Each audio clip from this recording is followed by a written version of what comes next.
ঘটনাটি কতটা ভয়ের জানি না, তবে খুবই হৃদয় বিদারক এবং ঘটনাটি সাম্প্রতিক ঘটেছে, এই গত মে মাসের দিকে। এই এলাকায় কেউ থাকলে অবশ্যই জানাবেন। এই ঘটনাটি শেয়ার করেছেন ভূত.com-এর একজন একনিষ্ঠ শ্রোতা মোহাম্মদ স্বপন শেখ, সিরাজগঞ্জ জেলার শাহজাদপুর উপজেলার খুকনি ইউনিয়নে গোপীনাথপুর গ্রামের বাসিন্দা। ঘটনাটি ঘটেছে তার পাশের এলাকা জালালপুর ইউনিয়নের কোনো এক গ্রামে। প্রসঙ্গত কিছু কারণে সে গ্রামের নামটা এড়িয়ে যাচ্ছি। যাই হোক, স্বপন বলতে শুরু করে, ঘটনা ঘটে মে মাসের প্রথমের দিকে। হঠাৎ করে দুইটি বাচ্চাকে খুঁজে পাওয়া যাচ্ছিল না। এই নিয়ে এলাকায় মাইকিং পর্যন্ত হচ্ছিল। ছেলে দুটো সম্পর্কে আপন খালাতো ভাই ছিল এবং বয়সও প্রায় একই, ওই ৩-৪ মাসের পার্থক্য আর কি। সেদিন রাত ভোর খোঁজাখুঁজি করেও ছেলে দুটোর হদিস মেলেনি। পরদিন সবাই দেখে যমুনা নদীর পার বাঁধার জন্য আমাদের এলাকায় যে প্রচুর বালির স্তূপ রাখা হয়েছিল, তার মাঝে একটি অগভীর ডোবা আছে, সেখানে বাচ্চা দুটোর লাশ ভেসে উঠেছে।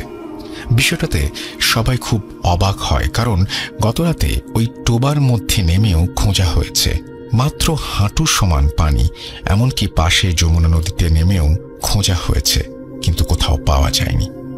এই নিয়ে এলাকার মানুষের মধ্যে অনেক তর্ক বিতর্ক শুরু হয়ে যায়। ডোবাটা খুবই অল্প গভীর, আর নদী থেকে ভেসে যে এখানে আসবে সেরকমও কোনো নালা বা খাল নেই। চারিদিকে বালুর স্তূপে ঘেরা। যাই হোক, পুলিশ এসে লাশ দুটোকে নিয়ে যায়। যদিও ময়না তদন্তে জানা যায় স্বাভাবিকভাবেই পানিতে ডুবেই মৃত্যু হয়েছে বাচ্চা দুটোর। এই মর্মান্তিক ঘটনা ঘটার 1 সপ্তাহ পর এলাকার পরিবেশ মোটামুটি স্বাভাবিক হলেও যে দুজন মা কোলের সন্তান হারিয়েছে তাদের অবস্থা খুবই বেহাল ছিল। আচ্ছা, এখানে বলে রাখি, ওই 2 বোনের মধ্যে বড় বোনের নাম রেহানা এবং ছোট বোনের নাম রোকসানা, ছদ্মনাম। তাদের মধ্যে রেহানার শ্বশুর বাড়ি আমার বাড়ি থেকে 1 কিলোমিটার দূরত্বে, আর রোকসানার বাড়ি নদীর ওপারে ওই 2-2.5 কিলোমিটারের মধ্যে, এবং তাদের বাপের বাড়িও আমাদের এলাকায়। আমার একটা চাউলের ব্যবসা আছে, দোকানটা আমাদের এলাকার বাজারেই। সেখান থেকে ছোট ব্যবসায়ী সহ এলাকার প্রায় সবাই পাইকারি ও খুচরো চাল কেনে। সেই সুবাদে এলাকার প্রায় সবার সাথেই আমার আলাপ বন্ধুত্ব গড়ে উঠেছে। রেহানা এবং রোকসানা আপার ছোট ভাই রাশেদ ভাইও আমার দোকানে চাল নিত। ঘটনার হপ্তাখানেক পর একদিন রাশেদ ভাই চাল নিতে এলে আমি সেই মর্মান্তিক ঘটনার ব্যাপারে বিস্তারিত জানতে চাই। প্রথমে সে এড়িয়ে যায়, কিন্তু আমি একটু ধরাধরি করতেই এক প্রকার কান্নায় ভেঙে পড়ে। হাজার হোক, আপন রক্তের ছোট্ট 2 ভাগ্নের সাথে এরকম মর্মান্তিক ঘটনা ঘটে গেছে। আমি তাকে সান্ত্বনা দেওয়ার পর সে ধীর স্বরে বলতে শুরু করে। ঘটনার সূত্রপাত আজ থেকে প্রায় 8-9 বছর আগে। বড় আপু রেহানার বিয়ের 9-10 মাস পর ছোট আপু রোকসানারও বিয়ে হয় নদীর ওপারে পাশের গ্রামে। এরই মাঝে একটা সমস্যা দেখা দিতে শুরু করে। রেহানা আপা কোনোভাবেই সন্তান ধারণ করতে পারছিলেন না। প্রথমে বিষয়টা সবাই স্বাভাবিকভাবে নেয়। স্বাভাবিক নিয়মে দুলাভাই রেহানা আপুকে ডাক্তার দেখায়, কিন্তু ডাক্তারের রিপোর্টে কোনো সমস্যা পাওয়া যায় না। এরপরে দুলাভাই আপুকে সান্ত্বনা দেন এবং আশ্বস্ত করে ক্রমাগত চিকিৎসা করিয়ে যাচ্ছিলেন। তবুও আশানুরূপ কোনো ফল পাচ্ছিলেন না তারা। বোঝেনি তো, গ্রাম বাংলার মেয়ে, নানান রকম কথা শুনতে হয়। এক পর্যায়ে আপু নিজের থেকেই টুকিটাকি কবিরাজি চিকিৎসা শুরু করে, অথচ তাতেও কোনো ফল হয় না। আগেই বলেছিলাম, ইতোমধ্যে রোকসানা আপুরও বিয়ে হয়ে গেছে, কিন্তু দেখা গেল 6-7 মাস কেটে যাওয়ার পর তারও বাচ্চা ধারণের কোনো লক্ষণ দেখা গেল না। একইভাবে ছোট দুলাভাই রোকসানা আপুকে ডাক্তার দেখায়, চিকিৎসায় সবকিছু ঠিক থাকলেও কোনো ফল মেলে না। সবাই দুশ্চিন্তায় পড়ে যায়। আপারা ভীষণ হতাশ হয়ে পড়েন, যেহেতু 2 আপার বিয়ে আমাদের এলাকাতেই হয়েছে, ফলে সবাই কম বেশি তাদের চেনে। গ্রামে ভেতরে ভেতরে গুজব উঠতে থাকে যে আমাদের বাড়ির মেয়েদের নাকি সন্তান ধারণের ক্ষমতা নেই, আমাদের বাড়ির মেয়েদের বিয়ে হলে নাকি মোটেও বাচ্চা হয় না, আর বছর দুয়েক করানোর পরেও যখন আপারা সন্তানের মুখ দেখলেন না, তখন গ্রামের মানুষ, পাড়া প্রতিবেশীরাও আরও কানাঘুষায় লিপ্ত হলো।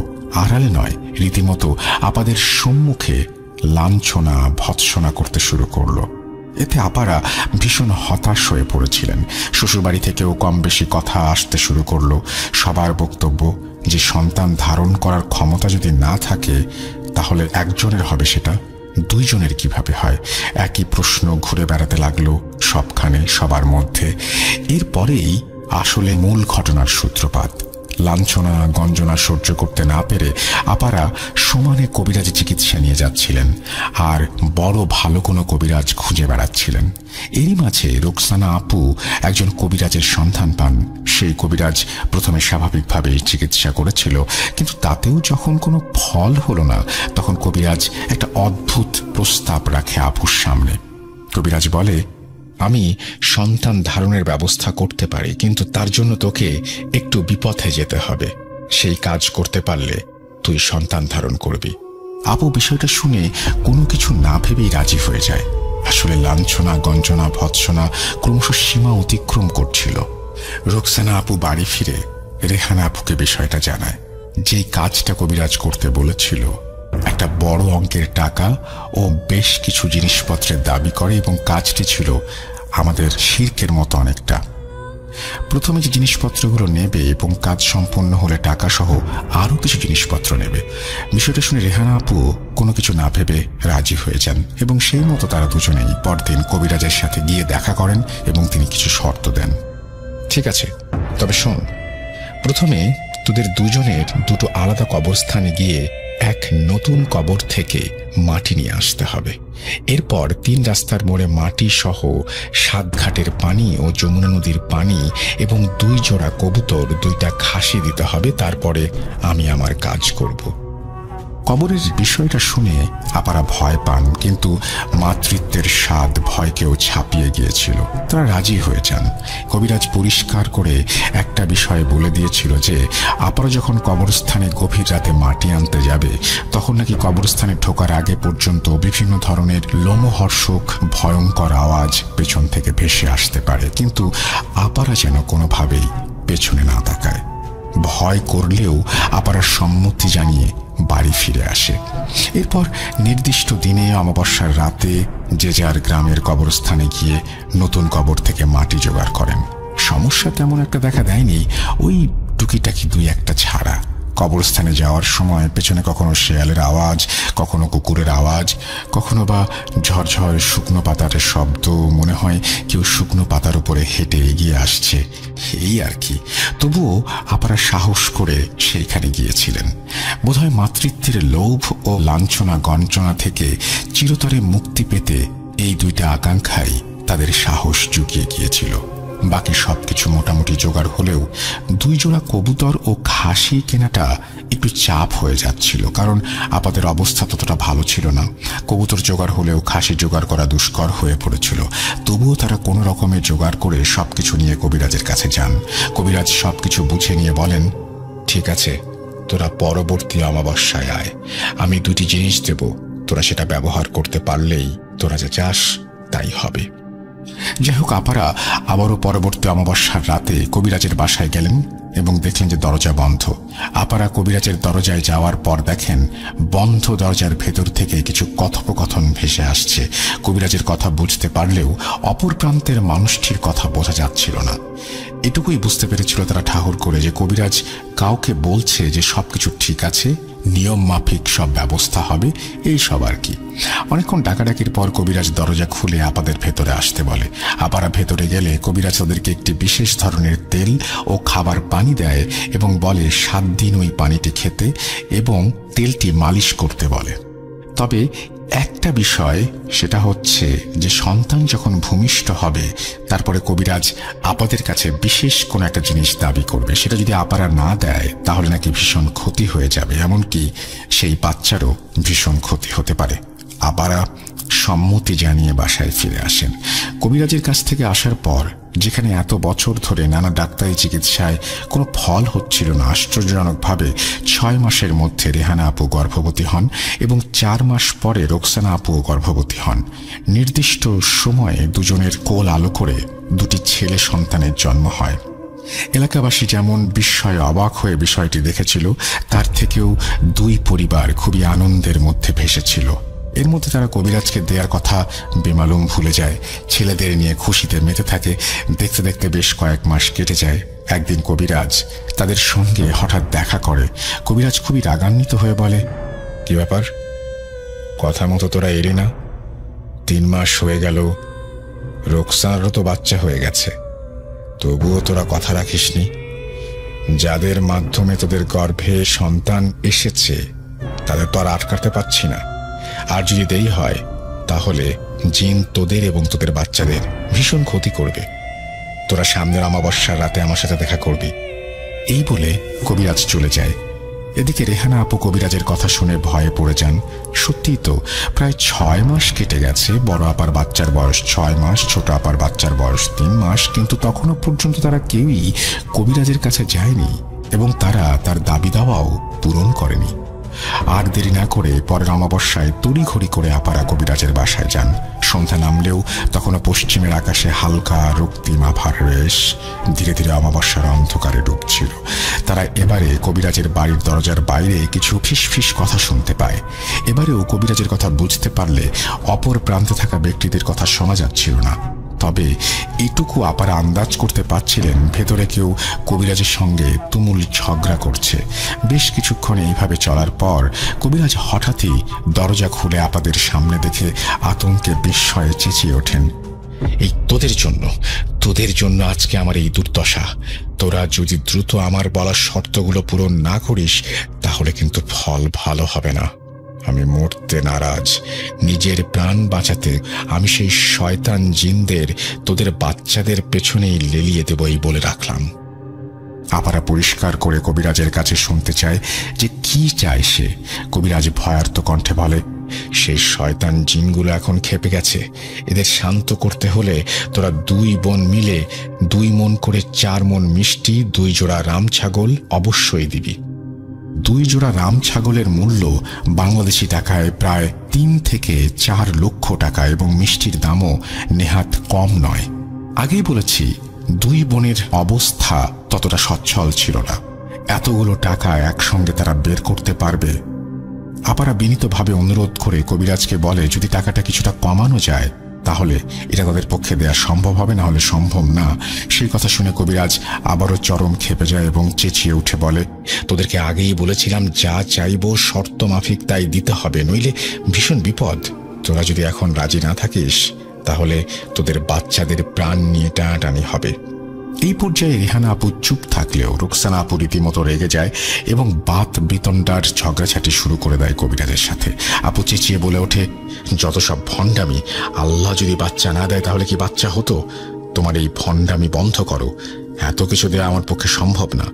আরো কিছু কথা কাটাকাটির পর আপু ভীষণভাবে খেপে গিয়ে কবিরাজের সামনে যত জিনিসপত্র ছিল সব লণ্ডভণ্ড করে, লাথি মারে। রেহানা আপুকে নিয়ে সেখান থেকে তারপরে চলে আসে।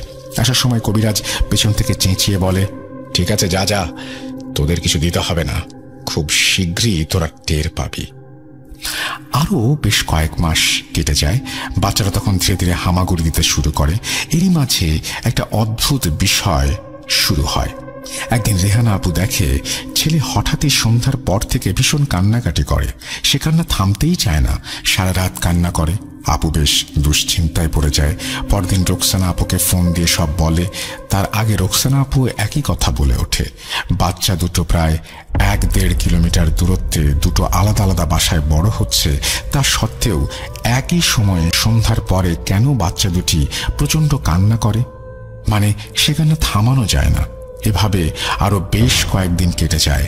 ডাক্তার দেখিয়ে তবুও কোনো মতেই বাচ্চা দুটোকে সামলানো যাচ্ছিল না।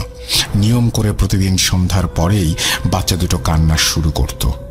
সেই কান্না ধীরে ধীরে বাড়তে থাকে, যেন মনে হয়েছে বাচ্চা দুটো কোনো কিছুর আতঙ্কে কান্নাকাটি করছে। ওইটুকু শিশু দোলনায় ঘুমানোর সময় হঠাৎ ঝাঁকুনি দিয়ে জেগে উঠে কান্না শুরু করত। এইভাবে বেশ কয়েকদিন চলার পর বাচ্চা দুটো ভীষণভাবে দুর্বল হয়ে পড়ে। হাড়গোড়গুলো বেরিয়ে আসে, কেবলই যেন চামড়া দিয়ে ঢাকা আছে জীবন্ত প্রাণ দুটি। বাচ্চা দুটো দিনের বেলায় স্বাভাবিক থাকলেও সমস্যাটা দেখা দিত শুধুমাত্র সন্ধ্যার পর থেকে সারা রাত। আপারা ভীষণ চিন্তায় পড়ে যান। হয়তো ঝামেলা হবার পর কবিরাজ বোধহয় কিছু একটা করেছে। পরিস্থিতি ক্রমশ বেহালের দিকে যাচ্ছিল দেখে আব্বার নির্দেশে আপারা বাচ্চাদের নিয়ে চিকিৎসার জন্য আমাদের বাসায় কিছুদিনের জন্য থাকতে আসেন। তারা আমাদের পাশের মসজিদের ইমাম সাহেবকে বিষয়টা জানান। সবকিছু শুনে ইমাম সাহেব জানান যে মাগরিবের আজানের পর তিনি আমাদের বাসায় আসবেন। মাগরিবের পর ইমাম সাহেব কথা মতো বাসায় আসেন, কিন্তু বাসার সীমানায় ঢোকার আগেই নাউজুবিল্লাহ আস্তাগফিরুল্লাহ বলে পুনরায় ফিরে যান। আমি উঠোনেই ছিলাম। আচমকাই আঁখ থেকে ইমাম সাহেবের এইভাবে ফিরে যেতে দেখে খুবই অবাক হই এবং পিছু পিছু দ্রুত তার বাসায় যাই। সেখানে গিয়ে জিজ্ঞেস করতে উনি খুবই আতঙ্কিত স্বরে বলেন, দেখো রাশেদ, আমি এই কাজটা করতে পারবো না। সন্ধ্যাবেলায় নামাজ আদায় করে বাসা থেকে বেরোনোর পর থেকেই রাস্তায় কেন জানি অস্বস্তি অনুভব করছিলাম। চারপাশে মনে হচ্ছিল বেশ কয়েকটা ছায়ামূর্তি ঘুরে বেড়াচ্ছে। তবুও আমি তোয়াক্কা না করে দোয়া দুরুদ পড়ে এগোতে থাকি। কিন্তু তোমাদের বাসার সামনে পৌঁছানোর পর দক্ষিণের আম গাছটার দিকে চোখ পড়তে শিউরে উঠি। দেখি 4টি কালো ধোঁয়ার মতো অবয়ব গাছের ডালে বসে আছে। কিছুই বোঝা যাচ্ছিল না ঠিক করে। আচমকাই অবয়বগুলো একসাথে যেন চাপা কণ্ঠে বলে ওঠে, ভেতরে যাচ্ছিস, লাশ হয়ে ফিরবি। সত্যি বলতে এরপর আমার আর সাহসে কুলায় নাই। আমার পক্ষে সম্ভব না, তোমরা অন্য কোনো বড় আলেম অথবা হুজুরকে দেখাও। সব শুনে আমি বাড়ি ফিরে যাই। রাতে আব্বার সাথে আলোচনার পর ঠিক করি সকালে আমরা শাহাদাতপুরের মাজারে যাব। সেই মতো পরদিন সকালে আমরা সেখানে যাই। আপনি তো জানেন সেখানে আল্লাহওয়ালা পরহেজগার কবিরাজ হুজুর থাকেন। সেই রকম একজন হুজুরকে সমস্ত বিষয় খুলে বললে উনি বলেন যে ওনাদের বড় আলেমকে বিষয়টা তিনি জানাবেন। সেই মতে উনি আমাদের সেই বড় আলেমের কাছে নিয়ে যান।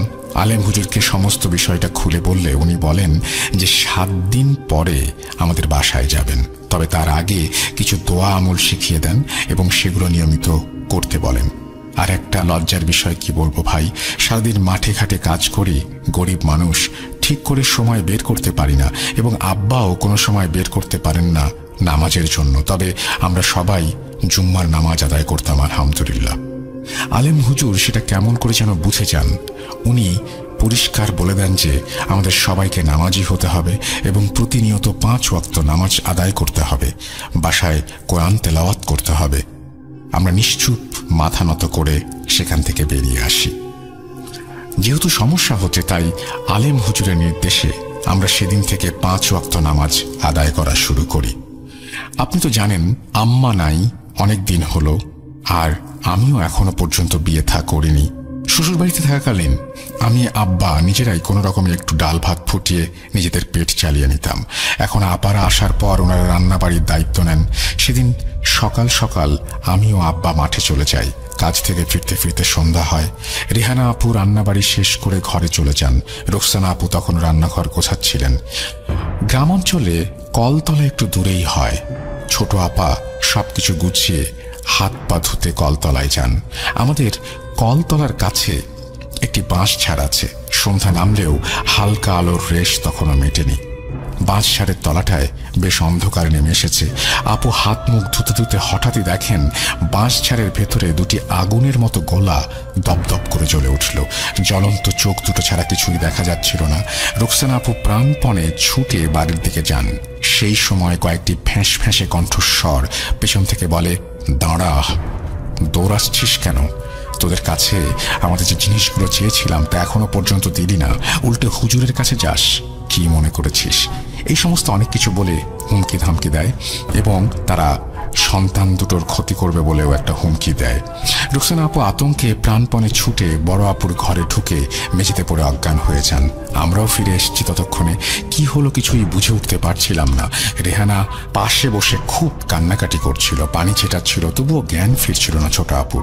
অনেক তদবির করে শেষমেশ রুকসানা আপুর জ্ঞান ফেরে। জ্ঞান ফিরতেই ছোট আপু ভীষণ কান্নাকাটি শুরু করে দেন এবং কল তোলার বিষয়টা বলেন। আব্বা, আমি, রেহানা আপু কোনো মতেই তার কান্না থামাতে পারছিলাম না। রেহানা আপু নিজেও কাঁদতে কাঁদতে বীর বীর করে কিছু বলছিল। তাদের দুজনকে ভীষণ ভয়ার্ত দেখাচ্ছিল। আব্বা সান্ত্বনা দিয়ে বলে ওঠেন, চিন্তা করিস না, চিন্তা করিস না আম্মা, এগুলো তোর মনের ভুল। যদি কিছু ঘটতো তাহলে রেহানাও শুনতে পেত। বাচ্চাদের নিয়ে চিন্তা করিস, তাই এরকম ভয় পাস। ইনশাল্লাহ হুজুর সব ঠিক করে দেবেন। আর তোরা কি সব বলছিস আমি কিছু বুঝতে পারছি না। কি বলছিস তোরা? জিনে জিনে কি করেছে? কবিরাজের সাথে ঝগড়া, এসব কি? ঠিক সেই সময় কান্না থামিয়ে ধীরে ধীরে রেহানা আপু সবকিছু খুলে বলেন। তখনই আমি জানতে পারি বিষয়টা। এর আগে আমি আব্বা কেউই জানতাম না এভাবে তারা শিরকের কাজ করেছেন। এখন আর কি করা? আব্বা দুঃখের স্বরে বলেন, চিন্তা করিস না, সবকিছু ঠিক হয়ে যাবে, দাদাদের কিচ্ছু হবে না ইনশাল্লাহ। এই 7 দিনে আর তেমন কিছু না ঘটলেও বাচ্চাদের কান্নার পরিমাণ ক্রমশই বাড়ছিল। 7 দিন পর মাগরিবের আজান শেষ হলে আলেম হুজুর আমাদের বাসায় আসেন।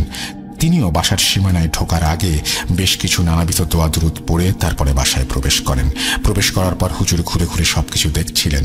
বাচ্চাদের কাছে গিয়ে অবাক হয়ে যান। দেখেন আসলেই বাচ্চাগুলো ভীষণ কান্নাকাটি করছে, শরীর যেন কঙ্কালের ওপরে চামড়া জড়ানো। হুজুর সাথে করে তেল পরা নিয়ে এসেছিলেন। কিছু দোয়া দুরুদ পড়ে বাচ্চাদের নাকে, বুকে, মুখে মালিশ করে দেন।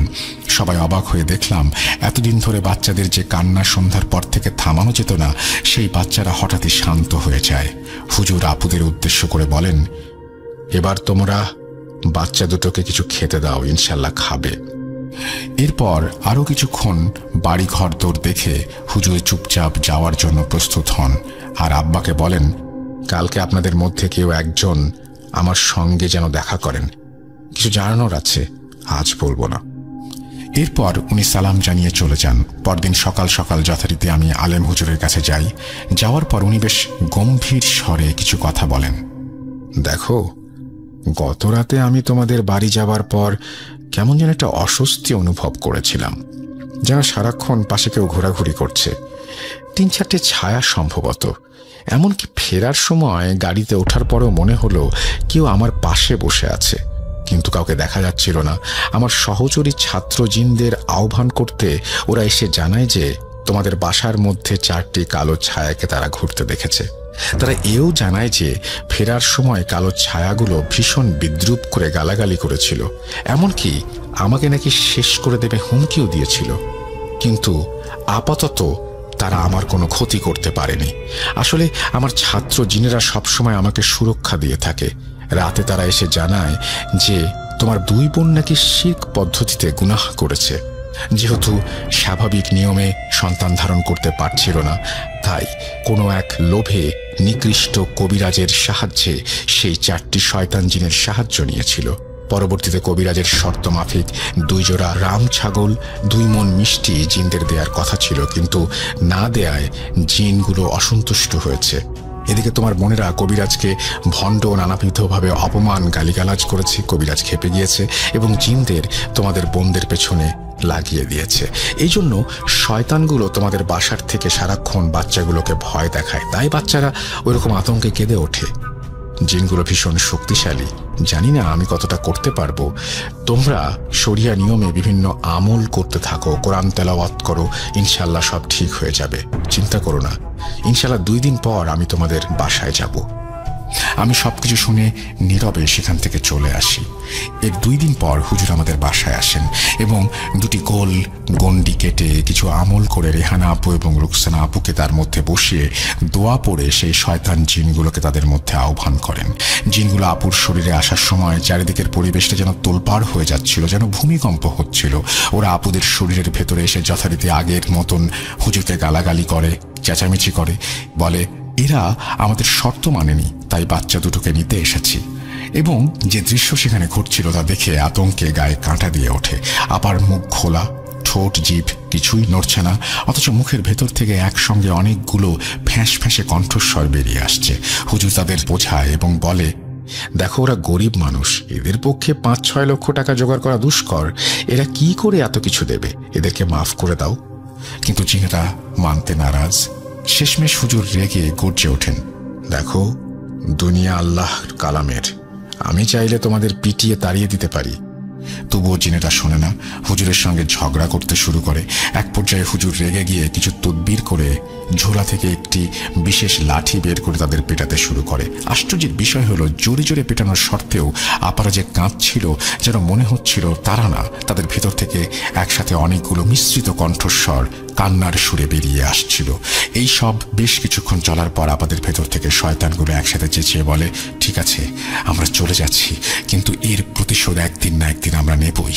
প্রত্যুত্তরে হুজুর চেঁচিয়ে বলে ওঠে, তোরা কিছুই করতে পারবি না, আল্লাহ ভরসা। ঠিক সেই মুহূর্তে রেহানা আপু, রুকসানা আপু মাটিতে লুটিয়ে পড়েন। প্রায় ঘণ্টাখানেক পর আপুদের জ্ঞান ফেরে। এরপর হুজুর তাদের বেশ কিছু আমল শিখিয়ে দেন এবং বলেন সেগুলো নিয়মিত পালন করতে, তাহলে আর কোনো সমস্যা হবে না ইনশাল্লাহ।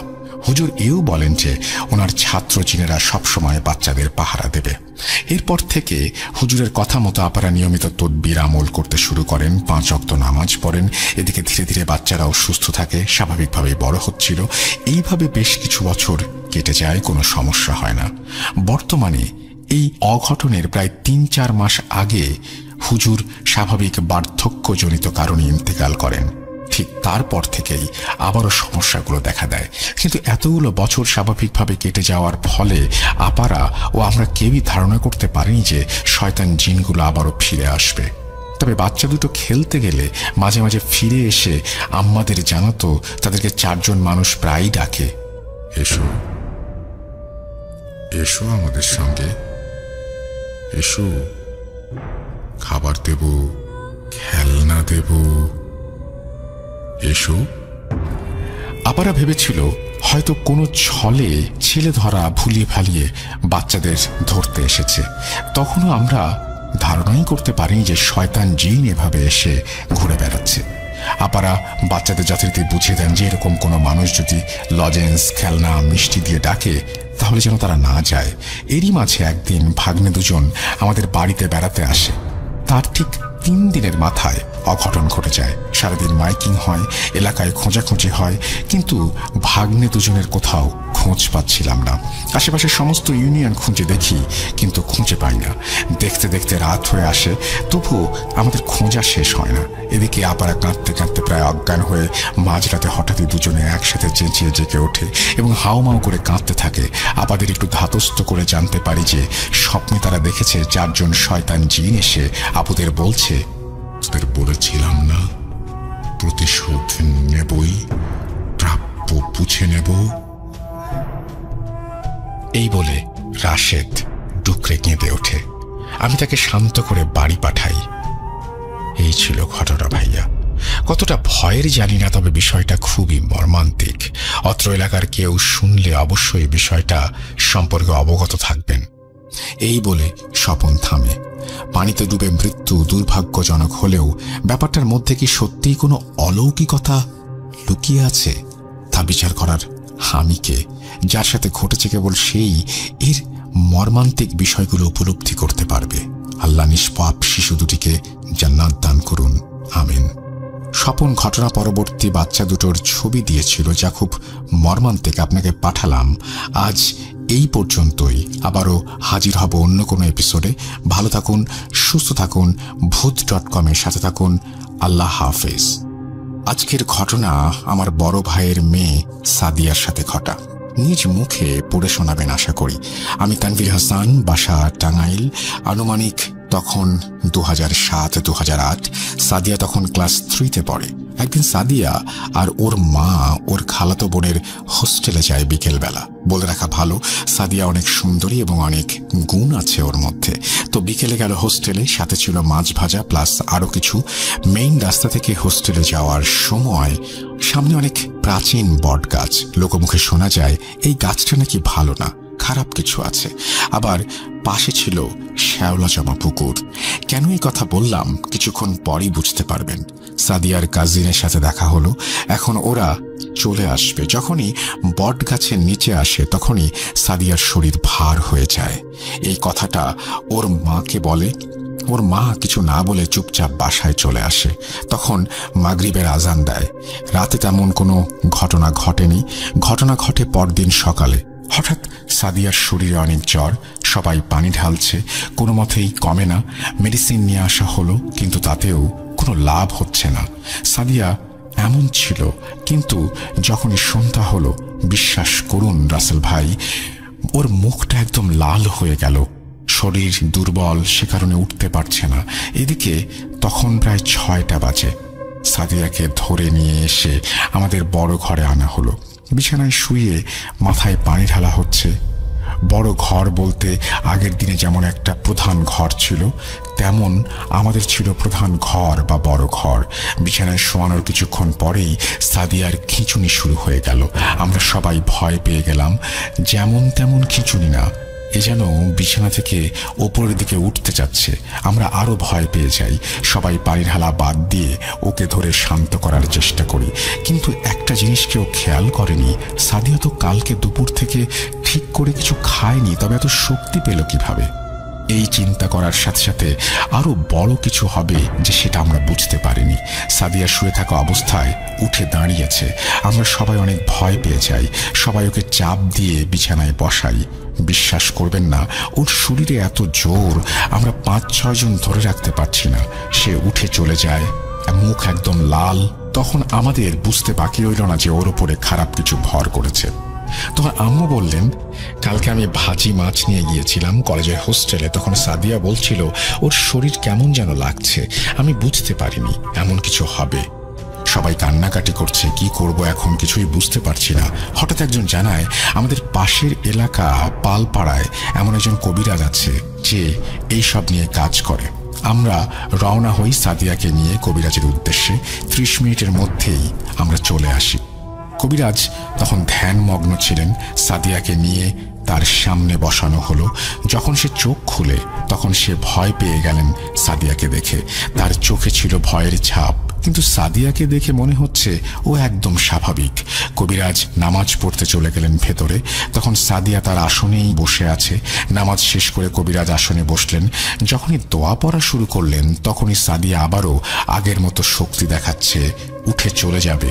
তখনই সবাই মিলে আবারও ধরে বসাই। আর তখন কবিরাজ সবাইকে বলেন পিছিয়ে যেতে, কেউ যেন ওকে স্পর্শ না করে।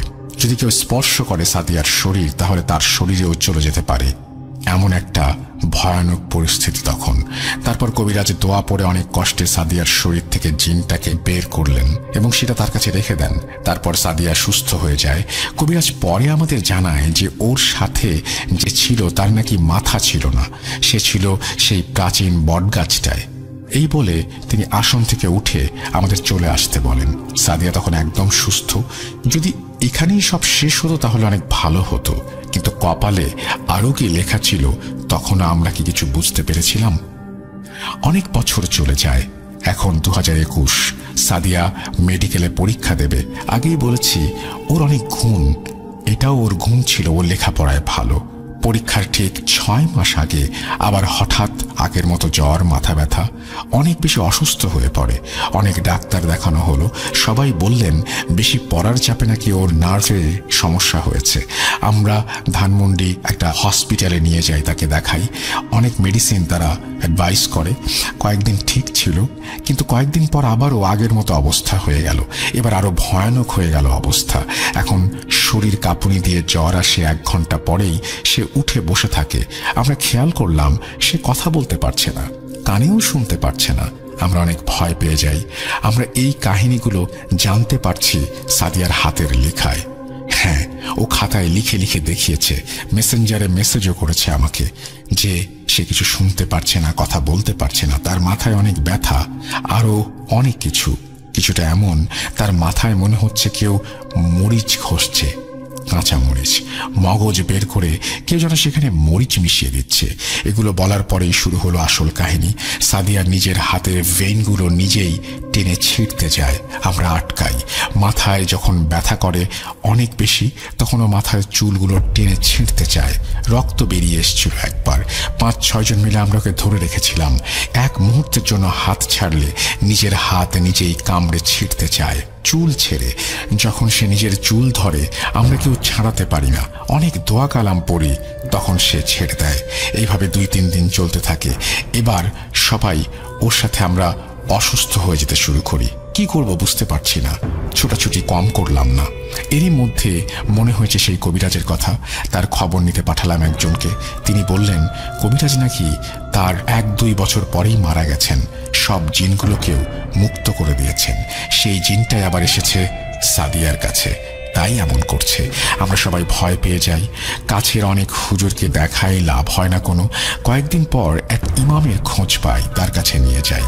সেখানে নেওয়ার জন্য সাদিয়াকে বলা হলে সে না করে দেয়, কোনো মতেই সে যাবে না তার কাছে। তখন ইমাম সাহেবকে ভিডিও কল দেয়া হয়। ইমাম ওখানে বসে দোয়া দরুদ পড়ে ফু দেন এবং একটু শান্ত করেন। তখন নিয়ে যায় ওকে। অনেক সূরা পড়ে, অনেক লড়াই করে সেই জিনটাকে হুজুর আটকাতে সক্ষম হন। তারপর সাদিয়াকে বাসায় নিয়ে আসা হয়।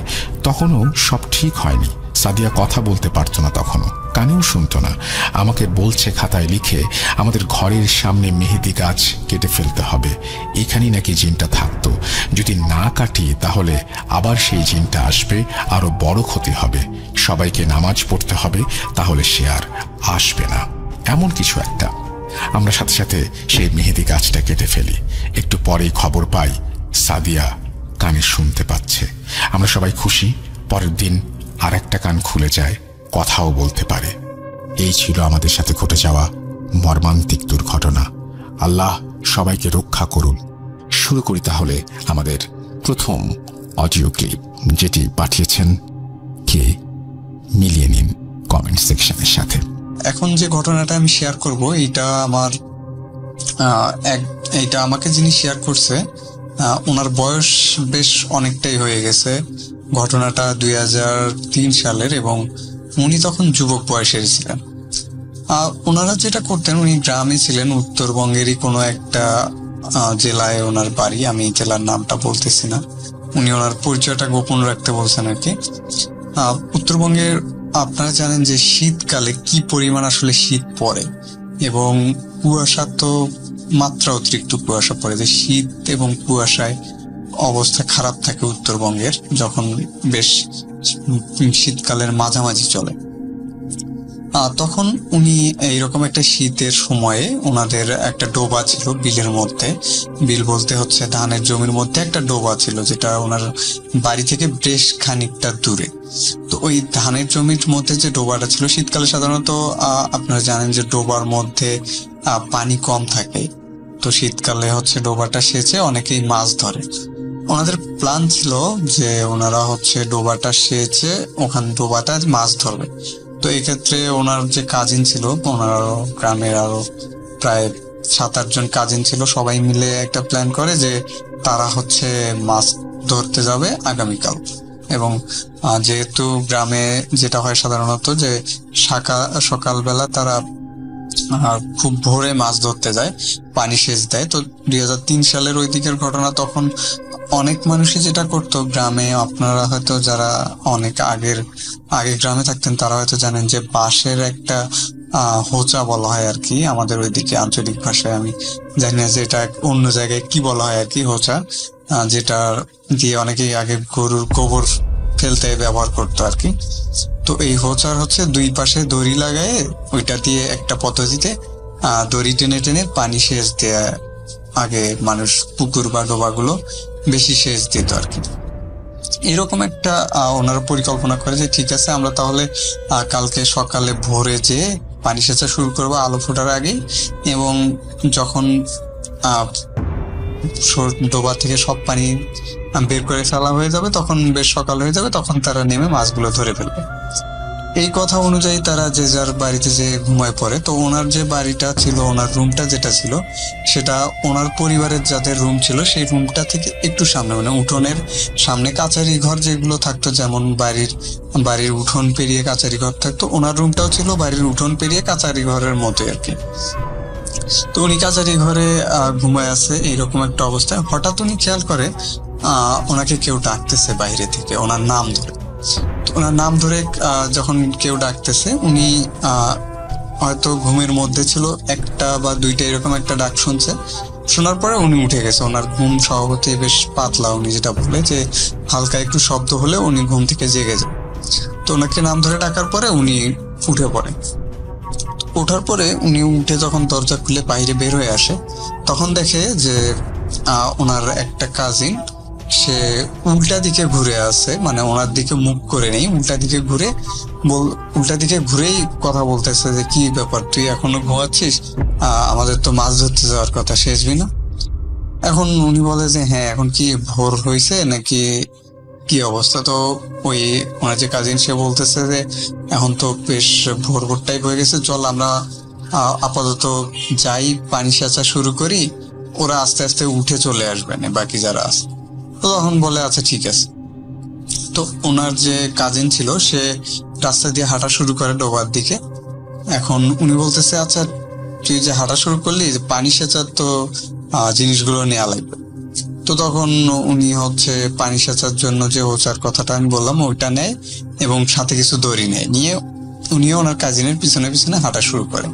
তো উনি যেভাবেই হাঁটতেছে, কিন্তু কাজিনের সাথে যে দূরত্বটা, মানে প্রায় 5 হাতের মতো বা তারও একটু কম হবে, এই দূরত্বটা কমতেছে না, বা উনি কাজিনের সাথে হাঁটতে পারতেছে না। উনি পিছিয়ে পিছিয়ে হাঁটতেছে, ওনার কাজিন আগে আগে হাঁটতেছে। তো যখন ওনারা গ্রামের বাড়িগুলো পার করে মেঠো পথ ধরে, মানে মাটির রাস্তাটায় ধরে, তো তখন উনি খেয়াল করে যে চারপাশে একটা অন্ধকার অন্ধকার ভাব থাকলেও সাদা একটা, মানে কুয়াশার কারণে সাদা সাদা কিছু একটা বোঝা যাচ্ছে। তো বেশ ভালো পরিমাণ কুয়াশা তখন পড়ছে, এটা বোঝা যাচ্ছে। তো ওনার বন্ধু জমি থেকে আইল দিয়ে নেমে যায়। উনিও তখন বন্ধুর পিছে পিছে আল দিয়ে নেমে যায়। আল দিয়ে নেমে যাওয়ার পরে কিছু দূর পরে হচ্ছে ওনাদের ডোবাটা, অনেকগুলো ধান জমির মধ্যে। ডোবার পারে যখন চলে আসার পরে ওনার বন্ধুকে উনি বলে, কাজিনকে উনি বলে যে তুমি হচ্ছে এই ডোবাটা পানা দিয়ে ভর্তি ছিল, যে ডোবার এক পাশটা পানাটা পরিষ্কার করো, আমি হোঁচাতে দড়িগুলো লাগাই। তো খেয়াল করে যে ওনার যে কাজিন ছিল, ওনার কাজিন পুকুরে নামতেছে না, আবার পানাগুলো ঠিক করতেছে। উনি নিজেই দড়িগুলো হোঁচাতে লাগানোর পরে নিজেই পুকুরের ডোবার পাশে নেমে পানাগুলো একদিকে সরায় ওনার কাজিনকে বলে আচ্ছা তাহলে সেচটা শুরু করি। ওনার কাজিন দড়ির এক প্রান্ত ধরে ওই এক পাশে দাঁড়ায়, উনি দড়ির আর এক প্রান্ত ধরে আর এক পাশে দাঁড়ায়। এইভাবে পানি সেচা শুরু করে, হচ্ছে বেশ ভালো পরিমাণ পানি ওরা শুরু করে। ওনারা পানি সেচে সামনে একটা ফাঁকা জমি ছিল আইল দেয়া, ওই জমিতে হচ্ছে পানিগুলো ফেলতেছিল। এরকম যখন প্রায় 5-6 মিনিটের মতো সেচা হয়ে যায়, তো উত্তরবঙ্গে যারা থাকে তারা হয়তো একটা জিনিস খেয়াল করবে যে মাঝরাতে এমন হয় যে কুয়াশাগুলো অনেক সময় দেখা যায় যে মেঘের মতো ভেসে ভেসে যায়। ওনাদের মাঝখান দিয়ে, মানে কুয়াশা ওইরকম, যেহেতু ফাঁকা জায়গা, মাঝখান দিয়ে কুয়াশাটা এরকম ভেসে ভেসে যাচ্ছে। উনি তখন ওনার কাজিনকে জিজ্ঞেস করে যে আচ্ছা এখন কতক্ষণ সময় হচ্ছে, আমরা তো সেই তখন থেকে পানি সেচেই যাচ্ছি, কিন্তু ওরা এখনো মাছ ধরার জন্য আসতেছে না কেন? ওদের মনে হয় ডেকে আনলেই বেশি ভালো হতো। ওনার যে কাজিন সে কোনো কথা বলতেছে না, সে সেচতেছে, এবং সেচতে একটা পর্যায়ে যেটা হয়, ওনার কাজিন কি করে, দড়িটা ধরে একটু জোরে টান দিচ্ছে, মানে এমন একটা ভাবে টান দিচ্ছে যাতে ইনি দড়ি ধরে অবস্থায় হোঁচটকে সামনে পড়ে যায়। এইরকম কয়েকবার হওয়ার পরে হঠাৎ করে ওনার যে কাজিন অনেক জোরে দড়িটা টান দিয়ে ফেলে, এবং জোরে দড়িটা টান দেওয়ার ফলে যেটা হয়, উনি একদম হুড়মুড় করে ডোবার যেখানে পানাটা পরিষ্কার করছে ওখানে পড়ে যায়। ওখানে পড়ে যাওয়ার সাথে সাথে ডোবার পানি তো ওনারা অনেকটা, প্রায় 10-12 মিনিটে অনেকটা পরিমাণ সেচে ফেলছে।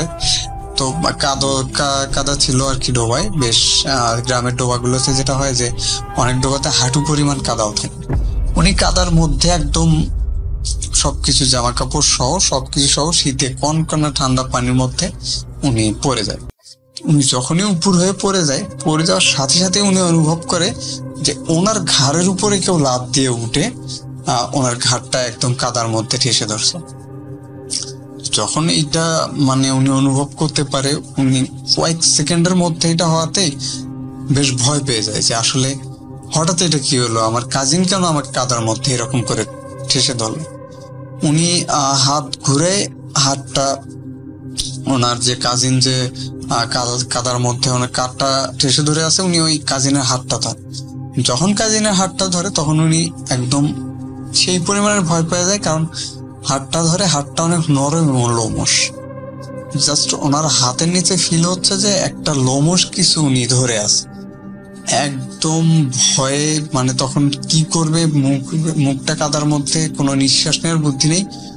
উনি জাস্ট হাতটা ধরে অনেক জোরে একটা ঝাঁকি দিয়ে লাফ দিয়ে উপরে, এবং লাফ দিয়ে উপরে উঠেই উনি যেটা চোখ খুলে যেটা সামনে দেখে যে একটা লোমশ আকৃতির, যেমন হনুমান টাইপ কিছু হইলে যেরকমটা হয় এইরকম কিছু একটা ওনার কাঁধ তখনও ধরে আছে, এবং কাঁধটাতে প্রচন্ড পরিমাণে জ্বালা করতেছে। উনি জাস্ট জোরে একটা লাঠি দিয়ে, ওই প্রাণীটাকে জোরে একটা লাঠি দিয়ে একটা চিল্লান দিয়ে উঠে দৌড়ানো শুরু করে। যেহেতু শীতকাল এবং তখন কত রাত, উনি বুঝতেছিল না কোন দিকে দৌড়াবে, এটাও বুঝতেছে না। জাস্ট ওনার মনে হইতেছে যে জীবন বাঁচাইতে হলে ওনাকে দৌড়াইতে হবে। শরীর ভেজা, কাদা মাখামাখি অবস্থা, কনকনে ঠান্ডা পানিতে সবকিছু ভেজা, এদিকে প্রচন্ড বাতাস, ঠান্ডা বাতাস ওনার মুখে এসে লাগতেছে। উনি ভয়ে তখন দৌড়াইতেছে।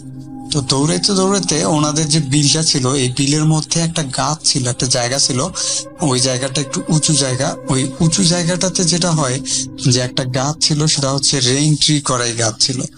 অনেকেই চিনে থাকবেন, গ্রামে যারা থাকেন তারা অনেকেই চিনবেন যে রেইন ট্রি করাই, তো বেশ বড় একটা রেইন ট্রি করাই গাছ ছিল ওখানে। গাছের যেটা হয় যে সাধারণত ওই গাছের চারপাশের যে জায়গাটা, ওইটা একটু মাটিতে উঁচু, এখানে কোনো ফসল ফলাতো না কেউ।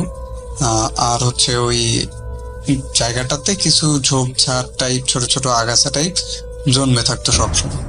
আর রেন্ট্রি করে গাছটা নিয়ে অনেকেরই কিছু ভীতি ছিল, বা গ্রামে অনেক কথা প্রচলিত ছিল যে ওই গাছে দুইজন কিছু সময়ের ব্যবধানে, মানে কয়েক মাসের ব্যবধানে গলায় দড়ি দিয়ে আত্মহত্যা করে। তো সাধারণত যারা রাত্রে বা সন্ধ্যায় জমিতে কাজ করতো, বা কাজ করতে করতে সন্ধ্যা হয়ে যেত, এমন কিছু লোক বলতো যে অনেক সময় দেখা যেত যে কেউ একটা আপসা কেউ বসে আছে রেন্ট্রি গাছের নিচে, এবং কাছে গেলেই দেখা যেত কেউ নেই।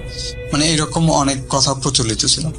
উনি যখন দৌড়ানো শুরু করে জমির মধ্যে দিয়ে দৌড়াইতে দৌড়াইতে একটা পর্যায়ে উনি ওই উঁচু জায়গাতেই হোঁচট খেয়ে ওই রেন্ট্রি গাছের নিচে পড়ে যায়। যখন উনি পড়ে যাওয়ার পরে, মানে পড়ে যাওয়ার আগে উনি খেয়াল করে যে হঠাৎ কয়েক সেকেন্ডের জন্য উনি পড়ে যাওয়ার সময় যে খেয়াল করে যে গাছের ডালে কিছু একটা উনি দেখছে। উনি তখন জাস্ট মানে কয়েক সেকেন্ডের মধ্যে এটা দেখে, তো পুরো হয়ে পড়ে যায়। পড়ে যাওয়ার পরে উনি চিত হয়ে ঘুরে যায় যে আসলে কি দেখলো উনি। আবার উনি ঘুরে সাথে সাথে উনি চোখের সামনে যেটা উপরে দেখতে পায়, উনি তো পড়ে আছে মাটিতে, এবং ঘোরার সাথে উনি দেখতে পায় যে উপরে ঠিক আবছা দেখা যাচ্ছে দড়িতে কেউ একজন ঝুলতেছে। মানে বাতাসে যদি ঝুলতে যেমন একটা হয়, ওই রকম উনি দেখতেছে গলায় দড়ি দেওয়া অবস্থায় কেউ একটা ঝুলতেছে, কিন্তু চেহারাটা বা ওইরকম আকৃতি খুব ভালোভাবে বোঝা যাচ্ছে না কুয়াশার জন্য, কিন্তু মনে হইতেছে কেউ একজন ঝুলতেছে। এইটা দেখার পরে ওনার আরো সেই রকম ভয় শুরু হয়ে যায়, কারণ এমনিতেই রাত, এখন রাত কত এটা বুঝতেছে না, অন্ধকারের মতো একটা ভাব, তার মধ্যে একটা মরা গলায় দড়ি দেওয়া অবস্থায় ঝুলতেছে ওনার শরীরের উপর। এখন উনি কি করবে এটা বুঝতেছে না। উনি জাস্ট উঠে আবার জোরে একটা দৌড়ানো শুরু। উনি যখন দৌড়াচ্ছে তখন ওনার মনে হচ্ছে যে পিছন থেকে বেশ জোরে কিছু শব্দ ভেসে আসতেছে। শব্দগুলো এমন যে দেখা যাচ্ছে যে হচ্ছে শিয়াল ডাকলে গভীর রাতে যেরকম একটা শব্দ হয়, বা অনেকেই বলে কুকুর কান্না করে গভীর রাতে, কুকুর কান্না করলে যেরকম একটা শব্দ হয়, এইরকম কিছু শব্দ খুব জোরে ওনার পিছনে ভেসে আসতেছে ওই গাছের কাছে থেকে। তো ওনার চিন্তা যে এই গাছে যেহেতু আসছে, এখান থেকে সোজা যদি আমি দৌড়াই তাহলে মাটির যে রাস্তাটা, মেঠো পথটা, ওই মেঠো পথে যে উনি আবার উঠবেন।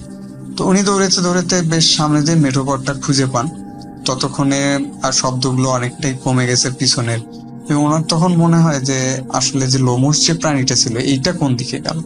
আমি যে লোমশ প্রাণীটাকে রেখে আসলাম এটা কি আমার পিছনে দৌড়াচ্ছিল বা এটা কি আসতেছে নাকি, মানে উনি তখন আরো বেশি পরিমাণ ভয় পেয়ে যায়। এখন চিন্তা করে যে উনি যেখানে এসে উঠছে রাস্তার যে জায়গাটাতে, এখান থেকে উনি যদি ওনার গ্রামে বা ওনার বাড়ির দিকে যায়, তাহলে ওনাদের যে গ্রামের একটা কবরস্থান আছে এটা পার হয়ে ওনাকে যেতে হবে। কারণ এই ভয়ের অবস্থায় ওনার সাহস হচ্ছে না যে কবরস্থান পার করে উনি হচ্ছে গ্রামে যাবে। আবার এই রাস্তায় যে দাঁড়ায় থাকবে এই সাহসটাও নেই, কারণ উনি গাছ থেকে মাত্রই একটা লাশ ঝুলতে দেখে আসলো, এবং এই প্রাণীটা যে এখন কই আছে আবার এখানে এসে আক্রমণ করবে কিনা এটাও বুঝতেছে না। কিন্তু উনি তখন যেটা করে যে না, ওনার যা কিছুই হয়ে যায় ওনাকে কবরস্থান দিয়ে দৌড়ে বাড়ি যেতেই হবে। উনি রাস্তা দিয়ে আবার দৌড়ানো শুরু করে বাড়ির উদ্দেশ্যে।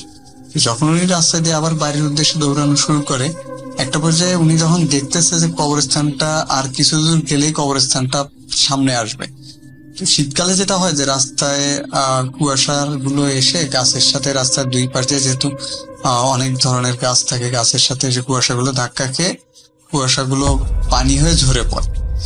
আর রাস্তার মাঝখানে তখন খুব একটা বেশি কুয়াশা দেখা যায় না, কিন্তু দুই সাইডে হচ্ছে বেশ সাদা, মানে আর কিছু দেখা যাচ্ছে না কুয়াশার জন্য।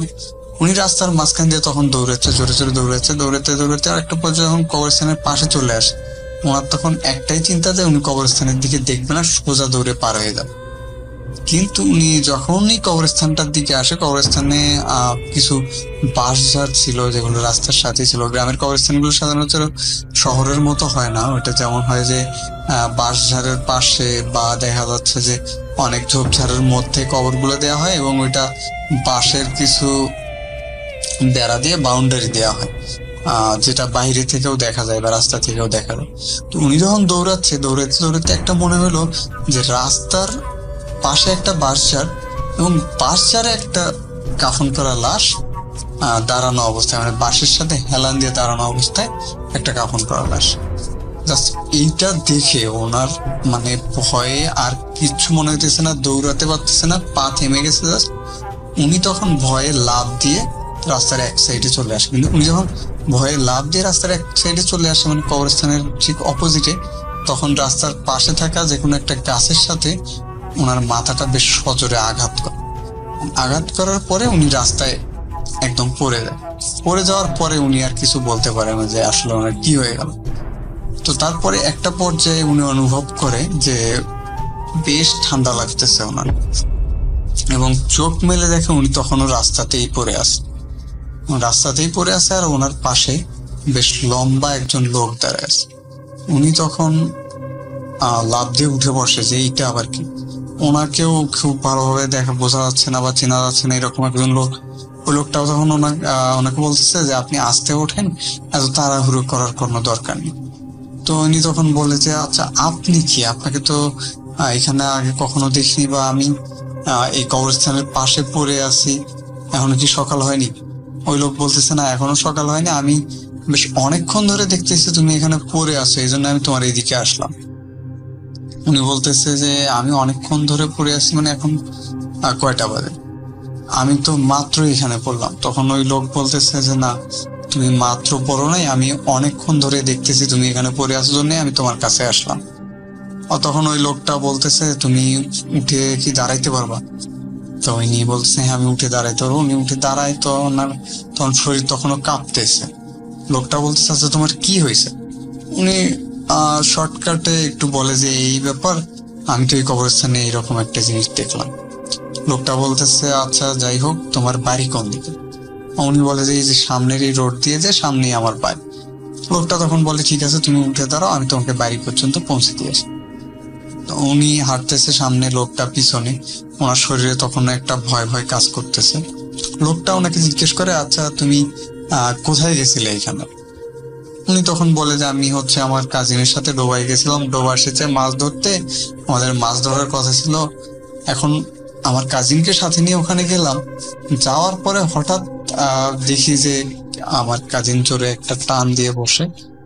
তবে লোকটার সাথে কথা বলতে বলতে উনি একটা জিনিস খেয়াল করে যে লোকটা সব সময় একটু পিছে পিছে, মানে ওনার সাথে হাঁটতেছে না বা ওনার সামনে আসতেছে না, লোকটা একটু পিছে উনি সামনে। উনি যতই হাঁটার গতিটা কমায় দেয়, কিন্তু তারপরেও লোকটা ওনার পিছনেই থাকে।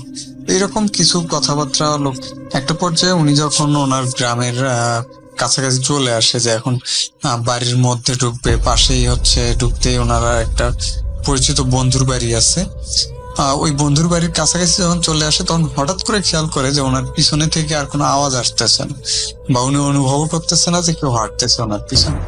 তখন উনি হঠাৎ পিছনের দিকে কথা বলতে বলতে তাকায় দেখে কি ব্যাপার, কার সাথে কথা বলতেছিল এত সুন্দর, আর রাস্তায় কোনো লোক নেই বা কোনো মানুষ নেই, কিচ্ছু নেই। উনি তখন বিষয়টা আরো বেশি ভয় পেয়ে দৌড়ে ওনার যে ফ্রেন্ডের বাড়ি ছিল ওই ফ্রেন্ডের বাড়িতে যে দরজায় জোরে জোরে ধাক্কা দেওয়া শুরু করে। তো তখন ওনার ফ্রেন্ডের বাড়ির লোকজন যারা ছিল সবাই দৌড়ে বের হয়ে আসে, কি হয়েছে কি হয়েছে, যে তুমি এত রাতে কাদা মাটি সব পানি মাখা অবস্থায় এখানে কেন? তখন বলে যে আমার এই ব্যাপার হয়েছে, এক লোক তো আমাকে আগায় দিয়ে গেল কবরস্থান থেকে এখানে, এখন দেখতেছি সেই লোক নেই। তো তারপরে ওনারা ওনাকে বাড়ির ভিতরে নিয়ে যায় এবং গরম কাপড় চোপড় দেয়, পানি খাওয়ায়। ভোরের দিকে ওই ফ্রেন্ডের সাথে উনি তখন হচ্ছে বাড়িতে চলে আসে। আসার পরেই উনি ওনার যে ফ্রেন্ডটা ওনাকে ডেকে নিয়ে গেছিল তার বাড়িতে যায়। বাড়িতে যাওয়ার পরে যেটা দেখে যে ওনার ফ্রেন্ড নাই বাড়িতে, উনি আবার ঘুরে যে কাজিন আর অন্যান্য কাজিন যারা ছিল তাদের কাছে আসে।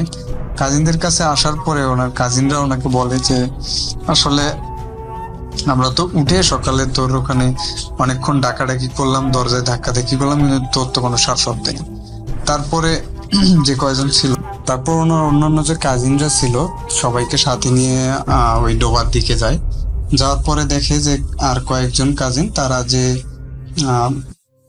ওই ডোবা থেকে পানি সেচতেছে। ওনাকে যে কাজিনটা ডেকে নিয়ে যায় সে ওখানে যে পানি সেচতেছে। তো নিজে বলতেছে, তুই যে কালকে রাত্রে আমাকে ডেকে নিয়ে আসলি, আসার পরে তুই কই হারাইছি? তো বলছে, আমি তোকে কালকে কই ডেকে নিয়ে আসলাম, আমরা তো কয়েকজন মিলে তোকে যে ডাকলাম, তোকে ঘরে দরজায় অনেক জোরে ধাক্কা ধাক্কিও করলাম, কিন্তু তোর তো কোনো সারা শব্দ পেলাম না পেয়ে আমরা পরে চলে আসলাম। আসার পরে এখানে এসে দেখি যে এখানে হচ্ছে একটা হোঁচা এবং দড়ি লাগানো অবস্থায় পড়ে আছে, আবার পানা পরিষ্কার করা, আবার পানিগুলো ওই জমিতে অনেকটা তুলে দেয়া। আমরা ভাবলাম হয়তো কেউ চুরি করে মাছ ধরতে আসছিল নাকি রাত্রে, আমরা আরো এটা ভাবতেছি। তোকে তো খুঁজে পাইলাম না, তোকে বাড়িতে যে নক করলাম তুই তো ঘুম থেকে উঠলিও না, বেরো হইলি। তারপরে আমরাই চলে আসলাম যে আমরা যে আপাতত সেচ শুরু করি, তারপরে হচ্ছে তোরা আসলে মাছ ধরি। তো ইনি তখন ওই জিনিসটা আসলে উনি যখন ঘটনাটা আমার সাথে শেয়ার করে, তারপর উনি বলে যে আমি ঘটনাটা অনেক হুজুরের সাথে শেয়ার করছি, যে আসলে আমাকে সেদিন কে ডেকে নিয়ে গেছিল মাছ ধরতে, আমাকে ওইখানে বা ঠেসে ধরলো কি কাদার মধ্যে, আবার ওই লোমস জিনিসটা কি ছিল, আমি যে রেন্ট্রি গাছের ওখানে এসে পড়ছিলাম, ওই রেন্ট্রি গাছে যে লাশ ঝুলতে দেখলাম আমি, এটাই বা কি ছিল, আবার কবরস্থানে লাশ দেখলাম, আমাকে একজন লোক আবার পার করে দিয়ে গেল কবরস্থানটা, বাড়িতে রেখে গেল, এই লোকটা কে ছিল। মানে এই প্রশ্নগুলোর জবাব উনি অনেককেই ঘটনাটা শেয়ার করছে, কারোর কাছ থেকেই উনি কোনো সঠিক ব্যাখ্যাটা পায়নি। উনি যেটা বলে যে তারপরে আমার 3-4 দিন প্রায় জ্বর ছিল, এরপরে আস্তে আস্তে আমি সুস্থ হয়ে যাই, কিন্তু আমি এই ঘটনাগুলোর ব্যাখ্যা এখনো পাইনি, উনি আমাকে যেটা বলে। তা আমার কাছে উনি ঘটনাটা শেয়ার করে পর বলে যে এটা ঘটনাটা আসলে কতটা ভয়ের, এইটা হচ্ছে যিনি ঘটনাটা ফেস করে তিনি আসলে বুঝতে পারে যে একটা নির্জন জায়গায় লাশ চলতে দেখতেছে এরকম ঘটনা। অনেকগুলো প্রশ্নের উনি কোনো উত্তর পায়নি, এবং এরপর থেকে ওনার সাথে আর কোনো ভৌতিক ঘটনা বা এরকম কিছু ঘটনা কোনোদিন ঘটেনি। এটাই লাস্ট ছিল এবং এটাই প্রথম ছিল। তো যাই হোক, আজকের মতো ঘটনা এই পর্যন্তই। আমি আসলে একটা ঘটনা লিখে আপনাদের পাঠাবো, এই ঘটনাটা লিখতেছি আমি, অন্য একটা ঘটনা যেটা একটা গ্রাম কেন্দ্রিক ঘটনা হবে। আপনারা যেহেতু গ্রামের ঘটনাগুলো বেশি পছন্দ করেন, তো একটা স্পেশাল ডেতে আমি ঘটনাটা শেয়ার করব। আসলে আমার নিজের জন্য স্পেশাল ডে, তো এই জন্য আমি হচ্ছে ওই ঘটনাটা লিখতেছি। খুব দ্রুতই আপনারা পেয়ে যাবেন ঘটনাটা, আশা করতেছি লেখা শেষ হইলে। যাই হোক, সবাই ভালো থাকবেন। এখনো মানুষের মাঝে চিঠি দিয়ে কমিউনিকেশন ব্যাপারটা রয়েছে। তো চিঠিতে আমরা কি লিখতাম? প্রিয় মামা, খালা, কেমন আছেন? আশা করি ভালো আছেন। ইত্যাদি কথা লিখে তারপর নিজের প্রয়োজনীয় অপ্রয়োজনীয় নানা বিষয় উল্লেখ করে সবশেষে ইতি আপনারই আদরের স্নেহের বা শ্রদ্ধেয় এরকম কিছু লিখে আমরা সেই ফিনিশিংটা টানতাম। সেই চিঠি আজ একরকম বিলুপ্তির পথে, কিন্তু তারপরও একটা আনন্দের বিষয় যে আপনারা এখনো সেই চিঠি দেওয়া কন্টিনিউ করে যাচ্ছেন প্রিয় রাসেল ভাইয়ের কাছে। হয়তো প্রসেসটা আপনার ইলেকট্রনিক্যাল প্রসেস, যে ইমেলের মাধ্যমে আপনারা পাঠাচ্ছেন, কিন্তু বিষয়টা বেশ ভালো লাগার মতো একটা বিষয়। আশা করছি আপনারা এভাবেই কন্টিনিউ করে যাবেন সারা জীবন। আর আপনারা রাসেল ভাইকে যে ইমেলটা করেন সেই ইমেলও একটা অটোমেটিক্যালি ফরম্যাট তৈরি হয়ে গেছে, এটাও বেশ ভালো লাগার মতো, যেখানে লেখা থাকে প্রিয় রাসেল ভাই, জিজ্ঞেস করবো না আপনি কেমন আছেন, কারণ আমরা জানি আপনি ভালো আছেন, কারণ আপনি সবসময় ভালোর দলে থাকেন। এছাড়া কিছু কমন বাক্য রয়েছে যা সবসময় সবার মুখে মুখে থাকে, স্পেশালি বাঙালি কমিউনিটির মধ্যে, যার মধ্যে রয়েছে আপনি সবসময় ভালোর দলে, বিশ্বাস করেন রাসেল ভাই, তারপরে বিশ্বাস করা না করা একান্ত আপনার ব্যাপার। তো এই জাতীয় বাক্যগুলো সবার সবসময় মাথায় থাকে এবং বিভিন্নজন বিভিন্নভাবেই ইউজ করে থাকে। সত্যি বিষয়টা গর্ব করার মতো। তো যাই হোক, কথা না বাড়িয়ে আমি চলে যাচ্ছি ঘটনায়। ঘটনাটি আজ থেকে 50 বছর আগের। এটি ঝালকাঠি জেলার কোনো এক গ্রামের ঘটনা। আমাকে যিনি শেয়ার করেছেন উনি সম্পর্কে আমার চাচাতো বোন। তো যেদিনের ঘটনা, সেদিন উনি বাজার থেকে বাড়ি ফিরছিলেন। বাজার থেকে বাড়ির দূরত্ব 1.5 কিলোমিটারের মতো হবে। তো যখন উনি ফিরতেছিলেন তখন সময়টা ছিল সন্ধ্যার সময়, মাগরিবের আজান দেওয়ার কিছু সময়। তো ওনার বয়স তখন 13 কি 14 বছর বয়স হবে। তো যে জায়গাটা থেকে উনি আসতেছিলেন, জায়গাটা আমাদের ওখানে হাই স্কুল ছিল, হাই স্কুল থেকে কিছুটা উত্তর দিকে এগিয়ে সামনে বাম দিকে একটা রাস্তা ছিল। রাস্তাটা লেন্থটা 200 মিটারের মতো হবে। তো ওটার ডান দিকে এবং বাম দিকে নানা স্পট ছিল, যেগুলা থেকে সবসময় ওই যে আমার আপা মানে চাচাতো বোন তাদের সময় জেনারেশন এবং আমাদের জেনারেশন পর্যন্ত জায়গাটা সবসময় ভয় পেত, কারণ ভয় পাওয়ার মতো অনেকগুলো পয়েন্ট ছিল। তো ওটার বাম দিকে ছিল ডাক বাংলো নামে একটা জায়গা। এরপর কিছুটা সামনে আগালে ডান দিকে ছিল আরেকটা জঙ্গল। জঙ্গলটা অনেক বড় ছিল, আমি ওই জঙ্গলে কখনো কাউকে ঢুকতে দেখিনি। ওটা শেষ হয়েছে এসে রাস্তার পাশ পর্যন্ত, এবং রাস্তা ওই জঙ্গলের মাঝে বর্ডারের হিসাবে একটা ডোবার মতো ছিল। ডোবাটা লম্বা ছিল, আর ওই ডোবাটাকে একটা ওই গাছটার নামটা ঠিক আমার মনে নেই, ওই আপনারা বর্ণনা দিলে বুঝতে পারবেন ওটা কি গাছ হতে পারে, যে ডোবার উপরে বিভিন্ন লতার মতো ঝুলতে থাকে এবং সুন্দর ফুল ফোটে, এরকম গাছ দিয়ে ডোবাটাও ঢাকা ছিল। তো ওই জঙ্গলে কেউ কখনো ঢোকেনি, বাট ওই জঙ্গলের ভিতর থেকে নানা রকম শব্দ আসতো, কিন্তু কেউ কখনো ভিতরে কাউকে দেখেনি। তো যে ঘটনা আজকে বলবো সেটা যদিও এই জঙ্গলকে কেন্দ্র করে না, তারপরও আপনাদের বোঝার সুবিধার্থে আমি এই জায়গাটা নিয়ে বর্ণনা করলাম। তো ওখান থেকে কিছুটা সামনে এগিয়ে একটা মন্দির রয়েছে, সেটাও রাস্তার ডান পাশে। ওই মন্দিরটার বয়স 150 বছর বা তার বেশি হবে, অনেক পুরনো মন্দির। সেই মন্দিরের ভিতর থেকে উনি যখন কাছাকাছি পৌঁছালো তখন দেখতে পেল একটা কালো কাপড় পরা মহিলা ওই মন্দিরের ভিতরে ঢুকে যাচ্ছে। তো তো এই সন্ধ্যার সময় কালো মানে কাপড় পরা কেউ ওই মন্দিরের ভিতরে ঢুকে যাবে, জিনিসটা তার কাছে বেশ অবাক মনে হলো এবং সে অনেক ভয়ও পেল। তো তখনও সে পুরোপুরি মন্দিরটার কাছাকাছি পৌঁছায়নি, আরো কিছুটা বাকি আছে। এরপর সে দেখতে পেল যে আরেকটা ছোট বাচ্চা, 4-5 বছর বয়স হবে, সেও ওই পিছনে একটা ছেলে আর কি, সেও ওই ওইখানে ঢুকে গেল। তো ওই যে বয়স্ক যে লোকটা ঢুকছে সেটা মেনে নেওয়া যায়, কিন্তু এই বাচ্চাটা ঢোকার কোনো কারণই নেই। যদি ফ্যামিলির কোনো বিষয় বা কিছু হয়ে থাকে তারপরও মানে জিনিসটা ঢোকার বিষয়টা মেনে নেওয়ার মতো না। তো ও প্রচন্ড ভয় পেতে শুরু করলো, জিনিসটা কি স্বাভাবিক নাকি প্যারানরমাল কিছু ঘটতে যাচ্ছে। সে আস্তে আস্তে সামনে আগালো এবং সামনে এগিয়ে সে ওই মন্দিরটার ভিতরে ঢুকলো। তার আবার সাহস ছিল অনেক। ঢুকে এদিক ওদিক তাকাইতে থাকলো, ডানে বামে সব দিকে। মন্দিরটার সাইজও বেশি বড় না, হয়তো 5 ফিট বাই 5 ফিট হবে এরকম আর কি। তো সেখানে কাউকে সে দেখতে পেল না।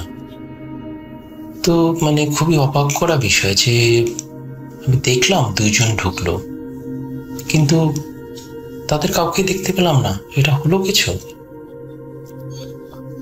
পরে উনি ওখানে বসে মানে কেমন যেন একটা শব্দ হচ্ছিল চারিদিক থেকে, এবং ওনার গায়ে একটা কেমন যেন একটা খারাপ লাগতে শুরু করলো আর কি। খুব মানে এরকম বিষয়টা হয়তো আপনারাও মাঝে মধ্যে এই অভিজ্ঞতা হতে পারে যে অ্যাবনর্মাল যে লোকেশনগুলো থাকে, প্যারানর্মাল লোকেশন, সেখানে আপনার কেমন যেন একটা ফিল হবে এখানে কোনো কিছুর উপস্থিতি থাকলে বা কিছু। তো সে ভয়ে ওখান থেকে দৌড়ে বের হয়ে আসলো বাইরে বের হয়ে তারপরে সে আরেকটু সামনের দিকে আগাতে থাকলো। তো সামনে ওখানে যে বাচ্চাটাকে দেখছে, ওই যে প্রথমে যাকে ঢুকতে দেখছে তাকে চেহারাটা ঠিক বুঝতে পারেনি উনি কে, কিন্তু পিছনে যে ঢুকেছে সে বাচ্চাটাকে সে চেনে, হয়তো নামটা তার খেয়াল নেই। তো ওই মন্দির পার হয়ে একটু সামনে এগিয়ে ওখানে ওই যে বাচ্চাটা ওদের বাড়ি।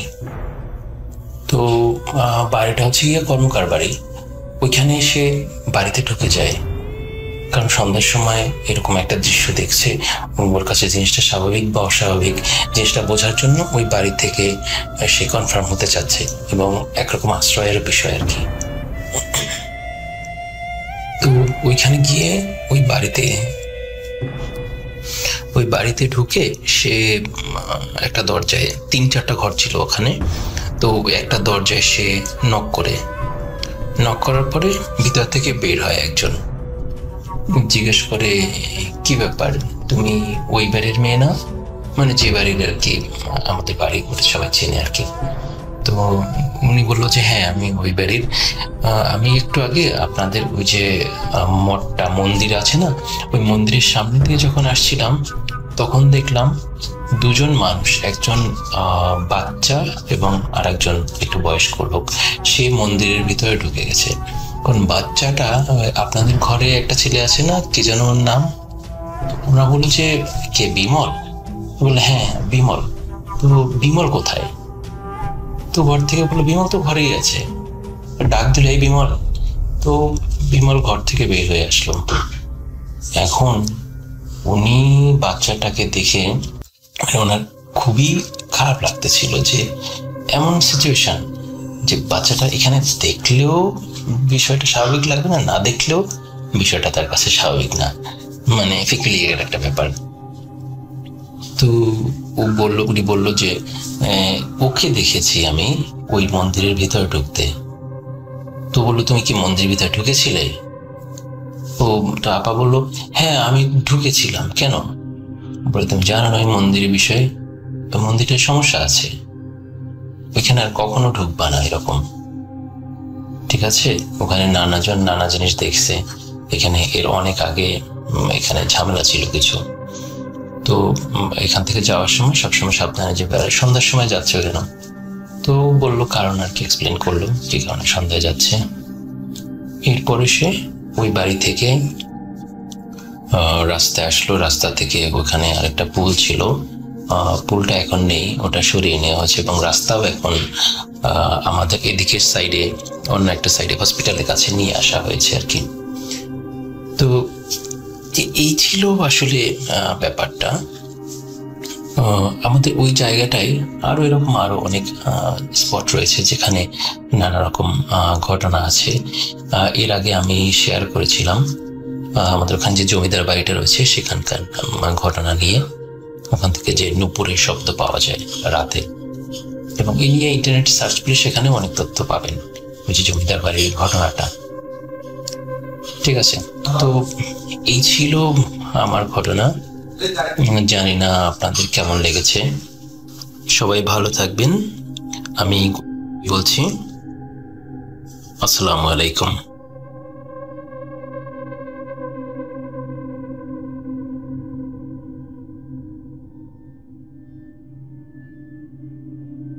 Spirit, be here with me.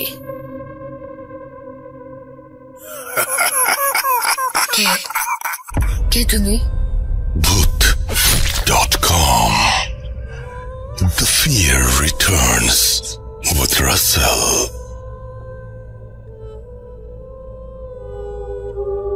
আরো একবার আপনাদের সবাইকে স্বাগত জানাচ্ছি। আমি রাসেল। আশা করছি আপনারা সবাই ভালো আছেন আর ভালোর দলে আছেন। আমিও ভালো আছি আলহামদুলিল্লাহ, এবং ভালোর দলে আছি। আমরা কথা না বাড়িয়ে সরাসরি চলে যাব আমাদের পরবর্তী ঘটনায়। আশা করছি এই ঘটনাটি আপনাদের ভালো লাগবে।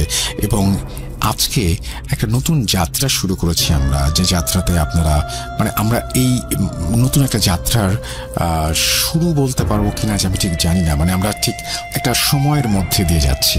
এই সময়টায় আপনাদের চারপাশে থাকাটা খুব বেশি দরকার, আপনাদের সবাইকে খুব বেশি প্রয়োজন। সেই প্রসঙ্গে আমরা পরে ফিরে আসবো। এখন আপাতত আমরা ঘটনায় চলে যাই। চলুন কথা না বাড়িয়ে সরাসরি যাওয়া যাক ঘটনায়।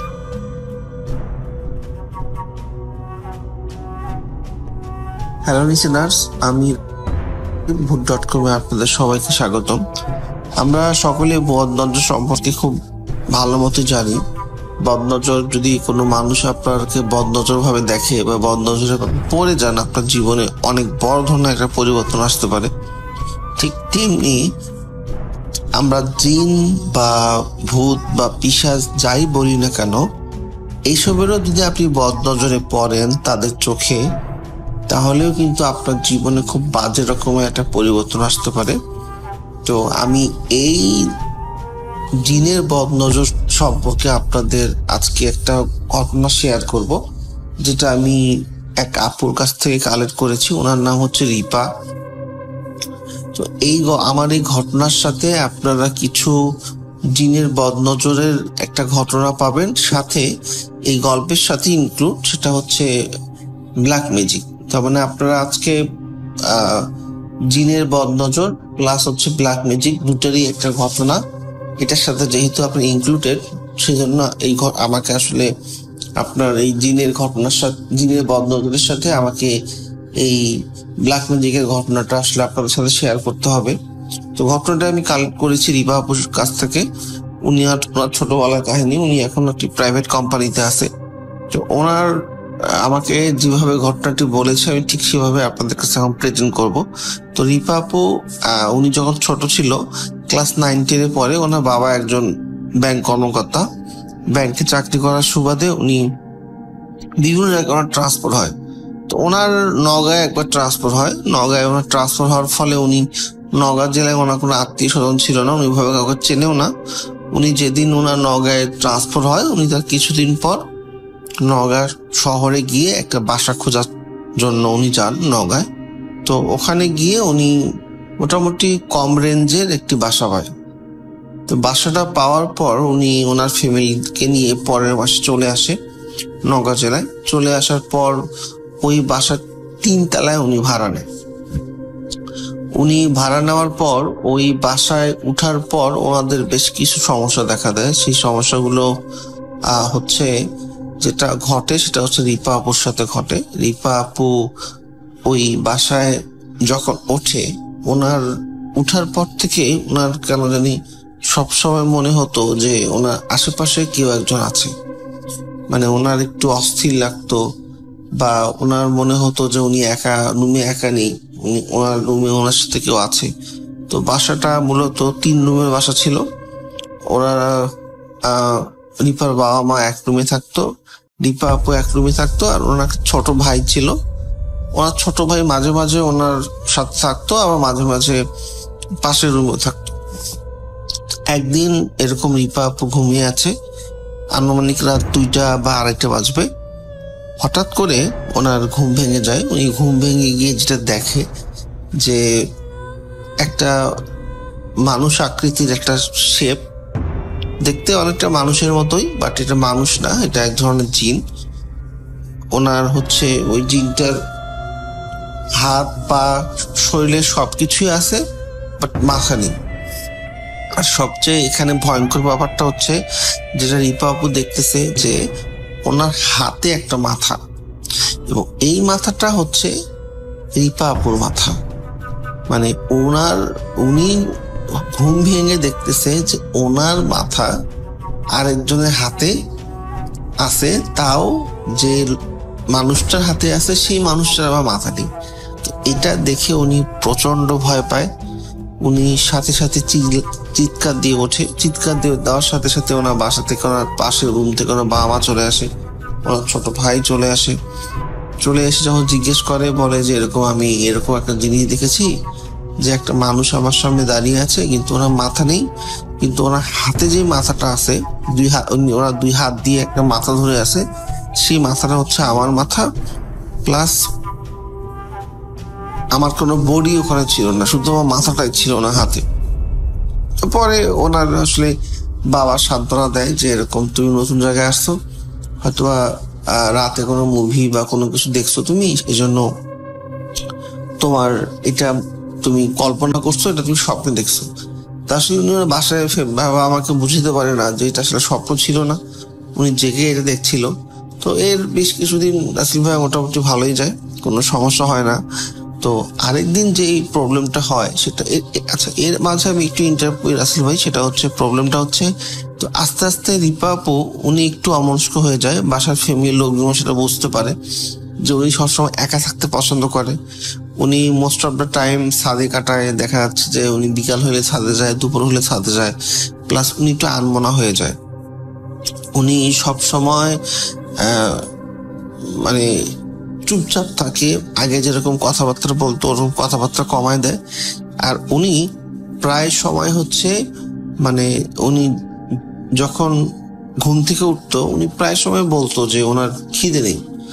ওনার হচ্ছে উনি ছোটবেলা থেকে উনি খিদে সহ্য করতে পারতো না। উনি এর আগে বাসায় ওঠার আগে উনি ঘুম থেকে ওঠার সাথে সাথেই কিছু না কিছু খাওয়ার জন্য বাসায় খুব চিল্লাপাল্লা বা খাওয়ার জন্য এরকম জেদ করতো। কিন্তু এই বাসায় ওঠার পর থেকে ওনার হচ্ছে এই জিনিসটা পুরো চেঞ্জ হয়ে গেছে। এটা বাসায় একটু অবাক হয়ে যায়। তো তারপর রাসেল ভাই সবকিছু ভালোই যাচ্ছিল। তার কিছুদিন পর যে ঘটনাটা ঘটে সেটা হচ্ছে যে গভীর রাতে রিপা আপুর মা পানি খাওয়ার জন্য বাইরে ডাইনিং এ বের হয়। তো উনি দেখে যে ওনার রুমে ফিস ফিস করে রিপা আপু কার সাথে যেন কথা বলতেছে।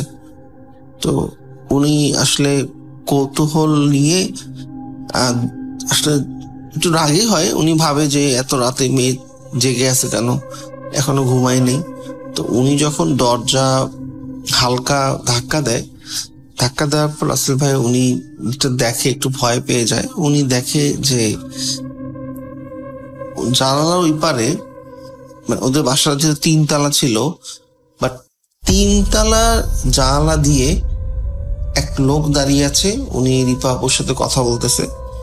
তো এটা যখনই উনি দরজাটা চাপানোর পর রিপা বলে ডাক দেয়, সঙ্গে সঙ্গেই হচ্ছে রিপা আপু সেন্সলেস হয়ে পড়ে যায় ওখানে। পরে লাইট জ্বালানো হয়, বাসার রিপা আপু বাবাকে ডাকা হয়। পরে ওরা পানি টানি দিয়ে রিপা আপুকে যখন জেগে তোলে, তখন রিপা আপু আসলে কিছুই বলতে পারে না। উনি যখন বলে যে আসলে আমি মাঝে মাঝে কি করি না করি আম্মু, আমি আসলে কিছুই বলতে পারি না, আর আমাকে স্বপ্নের মধ্যে অনেক ধরনের জিনিস খাওয়ানো হয়, যেটা আসলে খাওয়ার পর আমি ঘুম থেকে উঠে আমি নিজে ফিল করি। যেরকম আমরা রাসেল ভাই কিছু খাওয়ার পর আমরা ভর পেটে তো ফিল করি যে আমাদের পেট ভরা, এখন কিছু খাইতে পারবো না। তো ওনার সেম জিনিসটা হয়, উনি স্বপ্নে কি খায় এক্স্যাক্টলি উনি বলতে পারে না, উনি স্বপ্নে বিভিন্ন জায়গায়ও যায়, কিন্তু মানে ওনার সবসময় পেট ভরা থাকে এবং প্রায় 4-5 ঘন্টায় উনি কিছু খাইতে পারে না, ম্যাক্সিমাম সময় এটা হয়। তো এরপর আসলে ওই রিপার মা একটু টেনশন বোধ করে যে আসলে সামথিং রং, কেন এরকম হচ্ছে। তো এরপর আসলে রিপা আপু উনি একা থাকারও সাহস পায় না, উনি ওনার মাকে বলে যে তুমি থাকো। তো এইসব শোনার পর ওনার ছোট ভাই একটু ভয় পায়, ওনার ছোট ভাই রিপা আপুর সাথে থাকা রাজি হয় না। তো রিপা আপুর মা ওনার সাথে বেশ কিছুদিন থাকে, আবার কিছুদিন ভালোই যাচ্ছিল। তো একদিন হুট করে রিপা আপুর মার স্বপ্ন মানে ঘুম ভেঙে যায়। উনি ঘুম ভেঙে গিয়ে দেখে যে ওনার মেয়ে ভাসমান অবস্থায় আছে, ওনার মেয়ে ভাসমান অবস্থায়, এবং ওনার মা আসলে পুরা কোনো কথা আসতেছে না, ওনার মেয়েকে যে উনি দেখতেছে, মানে ওনার কোনো কথা আসতেছে না, উনি চিল্লাতে চাচ্ছে, চিল্লাইতে পারতেছে না, প্লাস উনি যে নড়াচড়া করবে সেটা করতে পারতেছে না, এবং জাস্ট শুধু ওনার মেয়ে ভাসমান অবস্থায় আছে, উনি আশেপাশে কিছু দেখতে পাচ্ছে না। তো রাসেল ভাইয়া, এটা যদি স্বপ্নেও হইতো তাহলে দেখা যাচ্ছে যে উনি ভাবতো যে হয়তো স্বপ্ন দেখছে, কিন্তু উনি প্রায় 1-2 মিনিট এরকম দেখছে যে ওনার মেয়ে ভাসমান অবস্থায় আছে। তার কিছুক্ষণ পর এত জোরে উপর থেকে ওনার মেয়ে খাটের মধ্যে পড়ে যে ওনাদের খাটের একটা ডাসা ভেঙে যায়, এবং এত জোরে একটা বিকট শব্দ হয়। তো পাওয়ার পাশের রুম থেকেই সবাই চলে আসে, এবং পাশের ফ্ল্যাট থেকেও চলে আসে।